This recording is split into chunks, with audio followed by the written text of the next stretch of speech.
What's going on, everybody? College Lefty Gaming, and in this video I have for you guys ranked seasons. We matched up against a couple of the knuckleballers in the game. Hope you guys enjoy.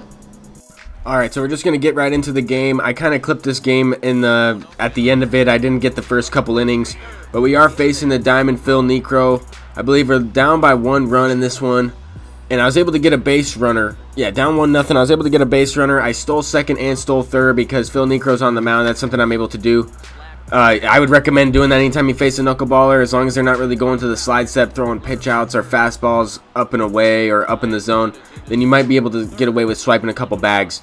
But anyway, I was able to hit a good pitch there. I mean, I squared it up with Babe Ruth, hit it well, just right to the left fielder. I was able to tie up the game though. Fast forward into the 7th inning, Albert Pujols hits another home run. He was the reason why he had the first run of the game. And he hits another one out there on a sinker off the plate. I had Oral Hershiser pitching in this game. Actually pitched really well into the 8th inning here. Ted Williams ties up the game with a no-doubt home run on a pitch. I thought I was under it. Looking back on the swing, it looked like I was under it, but actually the feedback said I was right on it, slightly under it with the PCI, which is where you want to be to get that launch angle that I did get. So I don't know if it was bugged or what happened there. But here we're in the bottom of the 9th inning in a 2-2 game. Kind of a snooze fest here in this one. I didn't really hit that much. I only had a few base hits. Felt like I hit the ball all right. I was just hitting the ball right to him. And here we have Babe Ruth up with 2 outs in the bottom of the 9th with a chance to walk it off. I'm looking for a pitch low in the zone. That's where he's throwing the knuckleball for the most part. And I just dropped the PCI. Swung kind of lucky there.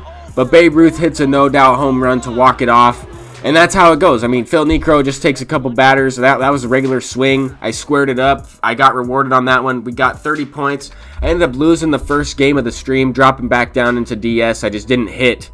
And then I was able to get the points back and then some. Moved up to 822. This was actually one game after that. I was at an 840 rating before this one. Matched up with Tiant. So in between facing Niekro and Tiant, I played another game and faced somebody else, but facing both the knuckleballers in one stream, and I'm starting off the game giving up a leadoff triple. That's easily going to be a triple from Mike Trout. And that Trout card with his speed and the power is just lethal. It's like having a Jackie Robinson with power out there. It's pretty crazy. But also, I mean, if you're able to use Jackie Robinson, then you have 2 of those guys with 95 speed, 94 speed. But anyway, he hits a sac fly to Ken Griffey Jr. There's no way I'm throwing him out. There's no possible way. I don't care if I had Vladimir Guerrero out there. I don't care if Griffey and Vladimir Guerrero both were throwing the ball home. No one's getting 94 speed out there from that far out.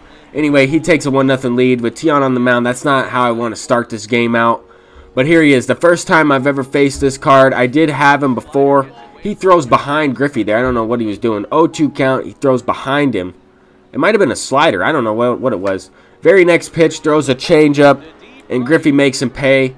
Hits a no-doubter into right field there. I'm playing at this Green Valley field. I really like this field as it has the dark background. Now we have Yogi Berra up at the plate. Bottom of the 3rd inning. Purely luck right there. I put the PCI down and in. I kind of just yanked it down and inside. And the ball, I just kind of predicted where the knuckleball was going to go there. The knuckleball went kind of right into the PCI. Regular swung with Yogi Berra, and he hits a no-doubter, wraps the bat around his head like that. I think that's an amazing no-doubt animation. But you don't get it that often because it is Yogi Berra. I do think he's a great player, but I can't hit lefties with him for whatever reason. Even though he does hit lefties a little bit better, I can't hit a lefty with him.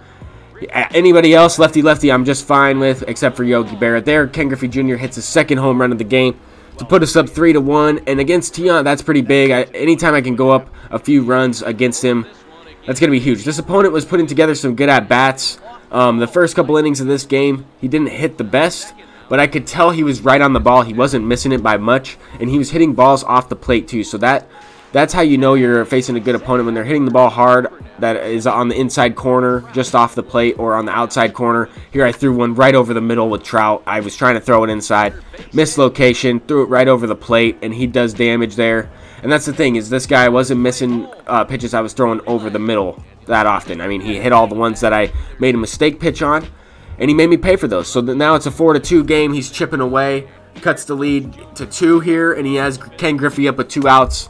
And, I mean, as this game went on, he didn't score for 3 innings there, 2nd through the 4th inning, but he's starting to have good at-bats. This is a game-saving play, in my opinion.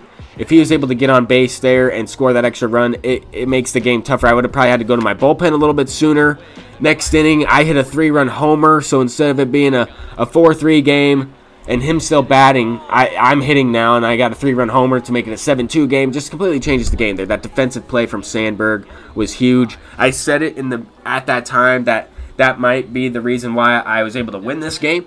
I did not think 7-2 was going to be the final score of this one. I felt like the opponent could come back at any time, and I did mention that on the live stream yesterday on twitch.tv/College Lefty. That's kind of where I've been streaming my live games over there, clipping some of them, posting them over here, as well as never before seen gameplay off stream on the YouTube channel. But anyway, this guy hits a curveball. I hung that curveball way higher than I was trying to. That was like a 70-mile-an-hour curveball at his chest there, and he hits it.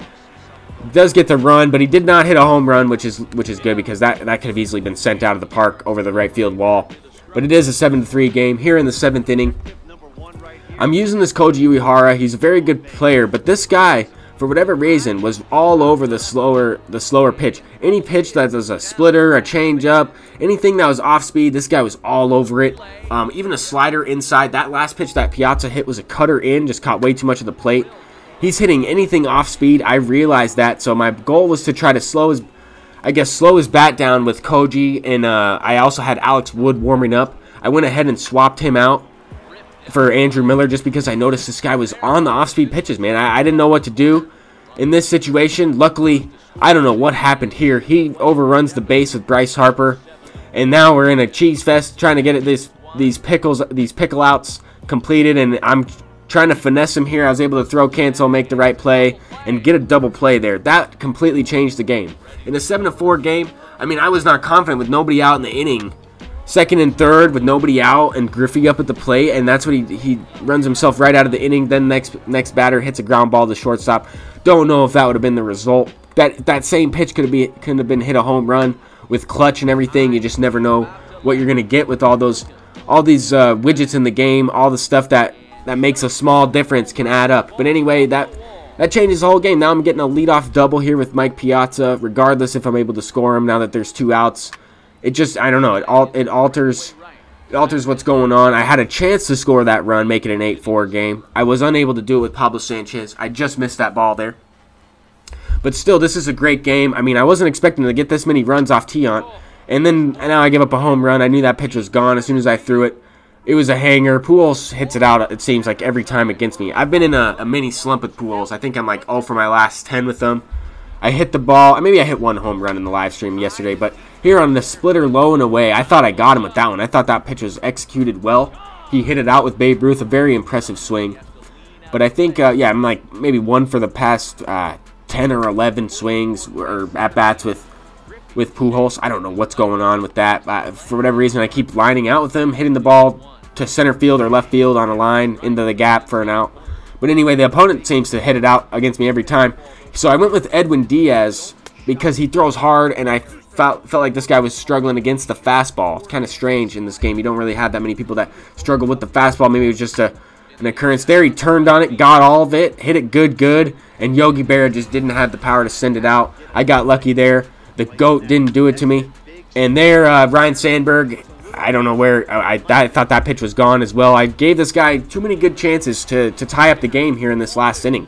Top of the 9th inning, I still have Edwin Diaz in a 2-0 count. I'm throwing a fastball inside, missed right over the plate, and luckily I got away with one. I think he was just struggling a little bit with the 100-mile-an-hour fastball. I don't know why. It's not really oftentimes you see that, but he was playing his first game there. Only got 10 points of rating in that one for facing Tiant. That's not what you like to see, but a win's a win. I'll take it. Never faced that Tiant before, and we move up to 850 rating. So I was able to get both of those victories. That was actually some pretty good games to play. It's always nice to win against a knuckleball pitcher in this game regardless. But thank you guys for watching, and until next time, guys, peace out.